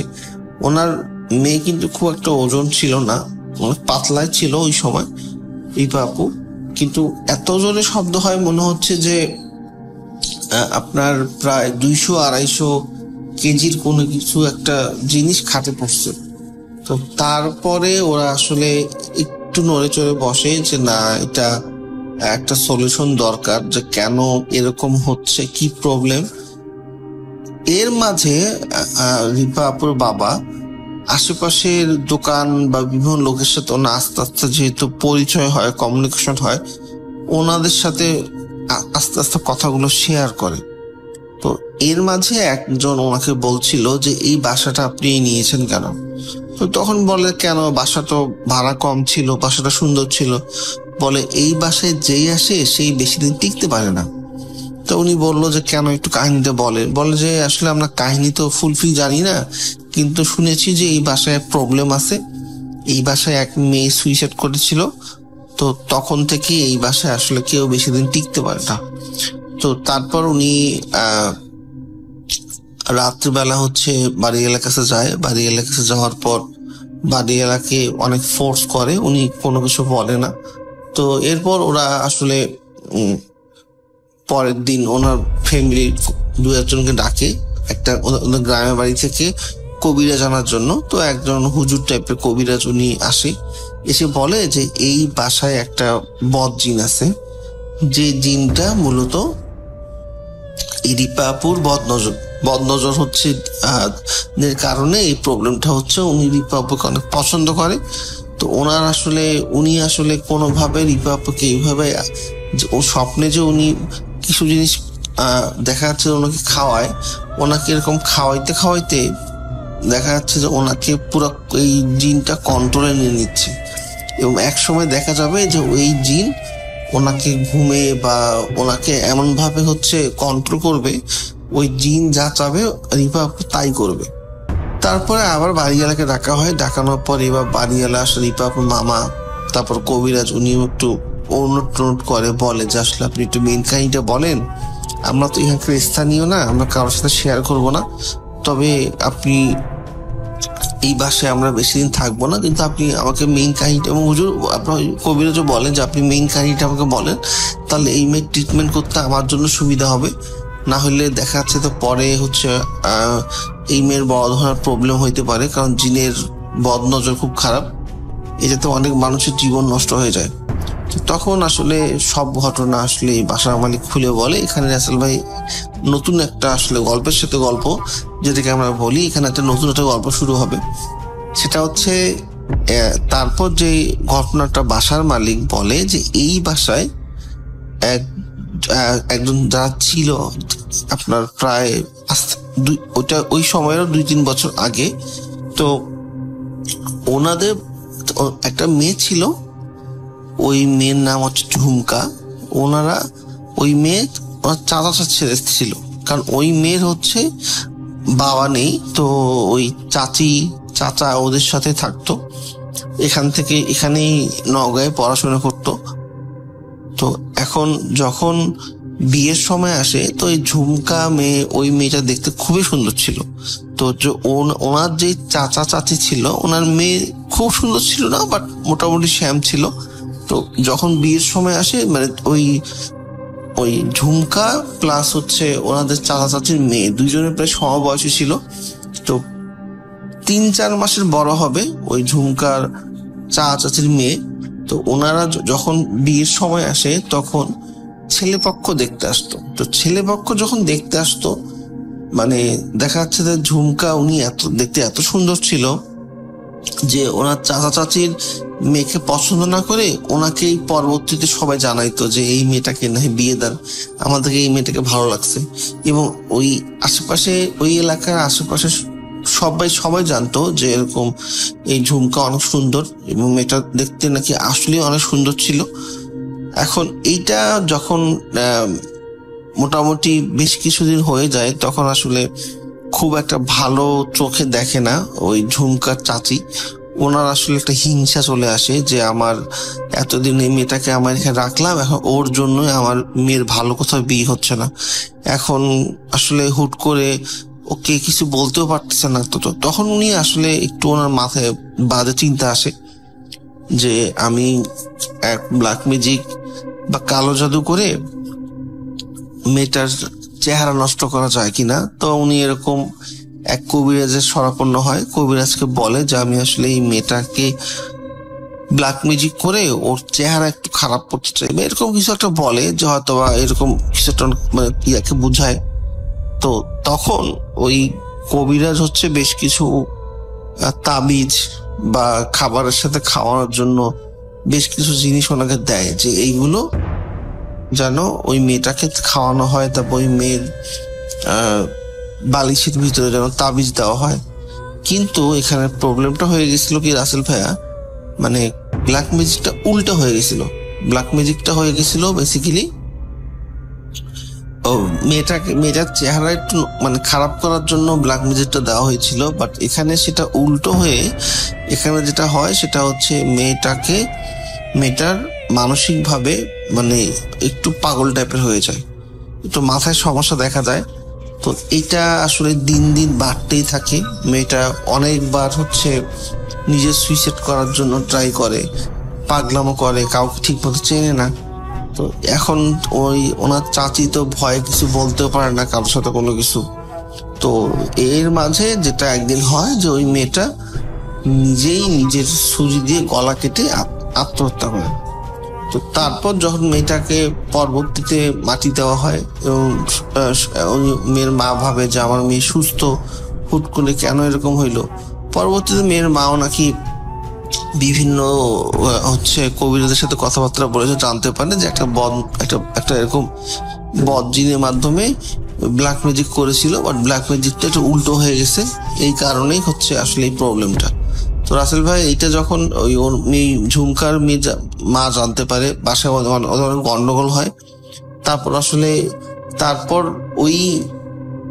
ওইটার পর থেকেই ওদের বাসায় আসলে সমস্যা দেখা যায়। এবং এই সমস্যাগুলোর জন্য আগে যারা ছিল, যাদের ওই ঝুমকার চাচি, ওরাও আসলে পরে থাকতে পারে না, বাসাটা ছেড়ে দেয়। এবং তখন থেকেই রাসেল ভাই মূলত এই বাসায় সমস্যা, এই বাসায় কেউ এসে ঠিক মতো আসলে টিকতে পারে না। কারণ ওই যে ঝুমকার চাচি যে ব্ল্যাক ম্যাজিক করেছিল, ওইটা একটা বদ জিন ছিল। ওই বদ জিনটা পরবর্তীতে এই বাসা থেকে আর কোনোভাবে যায় না। তো উনি ওই বাসার মধ্যে ওই বদ জিনটা স্টে করে। এবং যখনই কোনো বাচ্চা বা মেয়ে মানুষের কোনো হচ্ছে কেউ এখানে ভাড়া নেয়, কম বয়সী মেয়ে বা বাচ্চা, ওই বদ জিনটা হচ্ছে বদ নজরে পড়ে যায় এবং বিভিন্নভাবে, কারণ ওই বদ জিনটার কাজে ছিল বিভিন্নভাবে হচ্ছে বিভিন্ন মানুষকে ওনার নিয়ন্ত্রণে নিয়ে এসে সুইসাইড করানো। তো তারপর এইগুলো শোনার পর আসলে রাসেল ভাই ওরা আর থাকে না, ওরা আসলে অন্য কোথাও চলে যায়। তো পরবর্তীতে অনেক দিন, প্রায় 2-3 বছর আপুকে ট্রিটমেন্ট করানো হয়। রিপা